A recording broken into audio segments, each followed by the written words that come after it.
Hey lads, so today I want to talk about the basic concept of calories in versus calories out, and the reasons why maybe some people aren't losing the weight that they think they should when they're eating less calories, or they think they're eating less calories than they actually are. So the basic fundamental elements of calories in versus calories out are when you take in more energy than you burn, you're going to gain weight. And the other side of it is when you take in less energy than you burn, you're going to lose weight. So if you aren't losing weight, you're either eating too many calories or you're not moving enough, or maybe it's a mix of both, okay? So I often hear from clients or people people I meet in the gym or people that message me, they say, for example, a rough number, so say I'm eating 1,500 calories a day, I'm still not losing weight. What the F is going on, right? So when people say this, the reason they aren't usually is kind of down to two factors.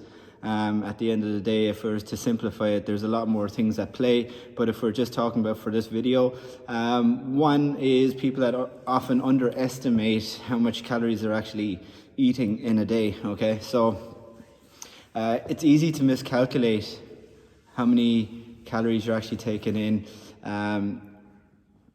It's often unintentional.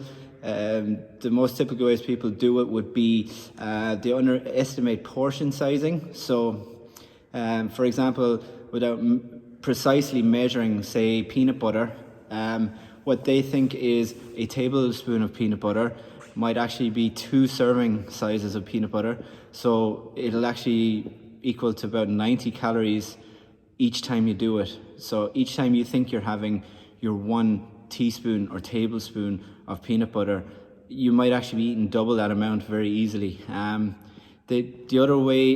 reason would be they don't track all the bites, licks, tastes of other people's foods. These are often calorie dense foods that they want to taste. They're not going to ask to eat some more someone's broccoli or anything like that. It's usually chocolate or ice cream or things like that you want to share. So they're highly calorie dense foods, and because it's only a bite here and there, they don't track them. Like another thing would be kids finishing off kids' dinners before putting it into the dishwasher. It might be like pasta with cheese, carbonara, or cheese or bacon, and these could easily add up to 100 calories every time you do that. They don't record everything in the moment, so you might record later on in the day, but you'll forget some of the items that were in the dish or what you ate, okay? They forget to actually count the foods that they had wished they hadn't eaten. So you wish you hadn't eaten it, you immediately regret eating it, you're trying to block it out of your head. Sometimes it actually does go out of your head, you forget to log it, okay? These may seem a little bit harsh, or they may seem like little things I'm nitpicking, but there are many landmark studies, and especially a big one that was done in '92. It was titled Discrepancy Between Self-Reported and Actual Caloric Intake in Exercise in Obese Subjects.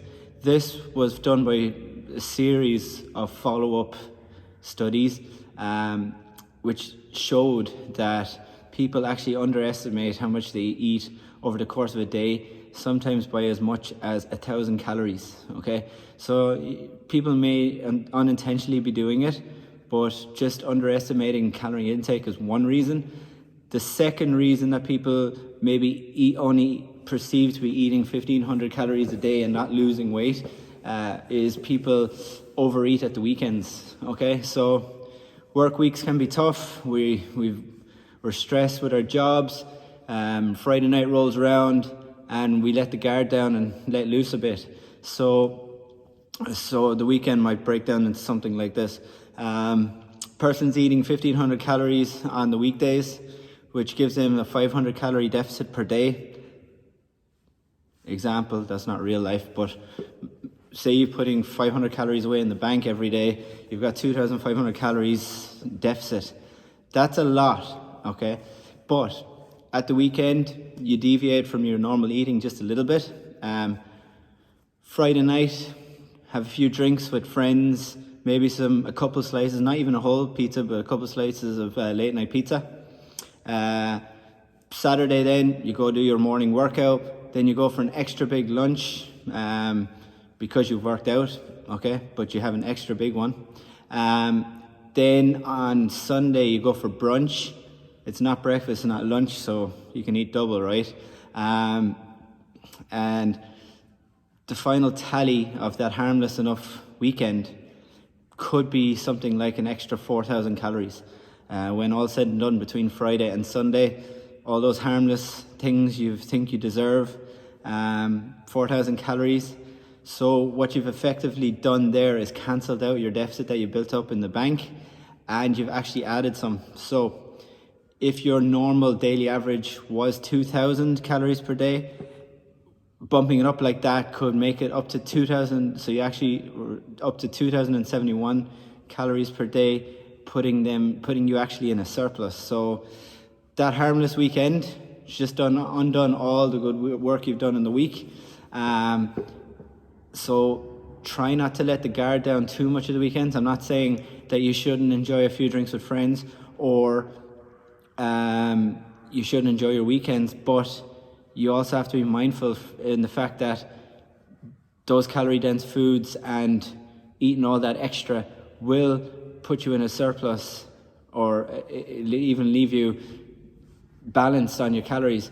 If you're balanced, you're not going to lose weight for the week. So all that work you put in Monday to Friday, don't undo it at the weekend if you are trying to lose weight, okay?